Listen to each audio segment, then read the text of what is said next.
Good morning class 8। Open your science book, page number 127। बेटा electroplating आज समझना है हम लोगों को। तो क्या है इलेक्ट्रोप्लेटिंग, पहले इसको समझो।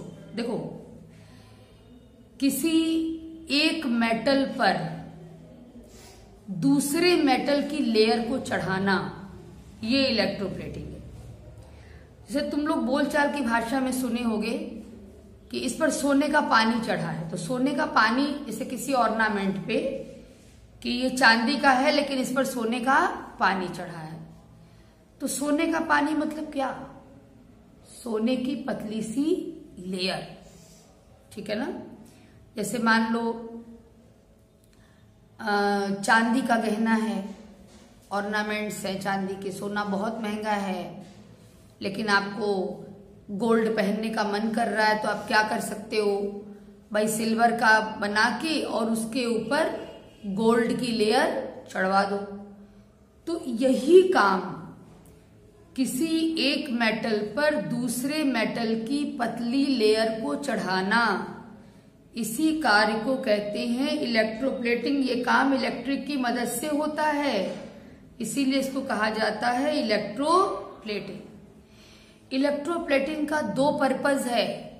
एक पर्पज तो ये जो अभी हमने बताया कि कोई मेटल बहुत एक्सपेंसिव है तो भाई अट्रैक्टिव दिखाने के लिए क्या कर सकते हो, केवल उस मेटल की आप एक लेयर चढ़वा दो किसी चीप मेटल पर। जैसे अभी हमने कहा कि चांदी के ऑर्नामेंट्स पे आप सोने की गोल्ड की पतली लेयर चढ़वा दीजिए, वो देखने में गोल्ड का लगेगा ऑर्नामेंट। दूसरी बात इसलिए भी लेयर चढ़ाई जाती, जैसे मान लीजिए आयरन है, आयरन में कोरोजन यानी रस्टिंग होती है। तो रस्टिंग से आयरन को बचाने के लिए एक तरीका है कि आयरन पर आप किसी मेटल की कोटिंग चढ़ा दीजिए, ठीक है। तो आयरन जो है वो कोरोजन से, रस्टिंग से बचा रहेगा। तो इलेक्ट्रोप्लेटिंग के दो मकसद हुए, एक तो रस्टिंग या कोरोजन से बचाना, और दूसरी बात किसी चीप मेटल को भी अट्रैक्टिव स्वरूप प्रदान करना, उसको अट्रैक्टिव बनाना।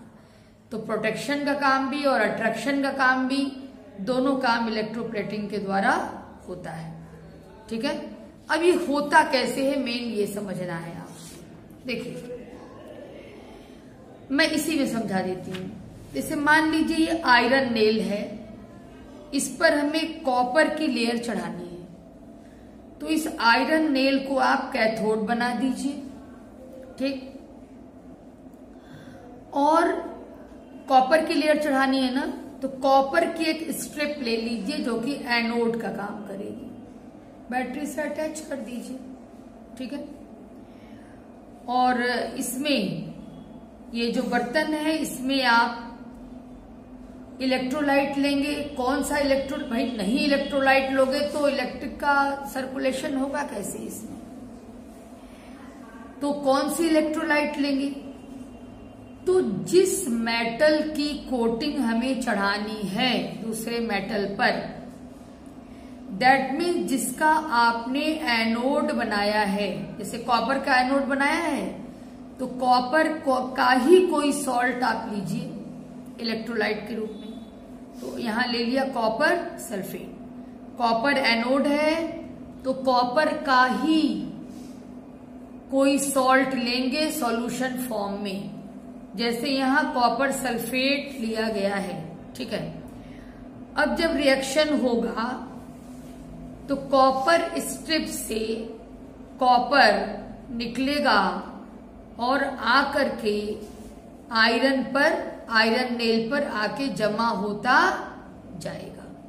वो सिंपल सा मेथड है, कोई लंबी चौड़ी वार्ता नहीं, कुछ नहीं भाई। जिस पर कोटिंग करनी है उसको कैथोड बना दीजिए, जिसकी कोटिंग करनी है उसको एनोड बना दीजिए, और एनोड जो भी होगा उसी का कोई सॉल्ट आप इलेक्ट्रोलाइट के रूप में ले लीजिए, ठीक है।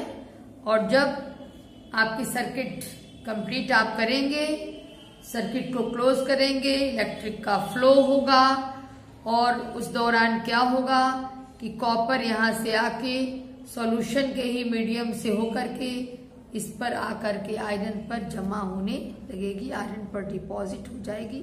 इस तरह से आयरन नेल पर कॉपर की इलेक्ट्रोप्लेटिंग हो जाएगी। ठीक है, और यूज हमने बता ही दिया कि मेन यूज क्या है इसका, किसी चीप चीज को अट्रैक्टिव बनाना या फिर उसकी रक्षा करना कोरोजन या रस्टिंग से।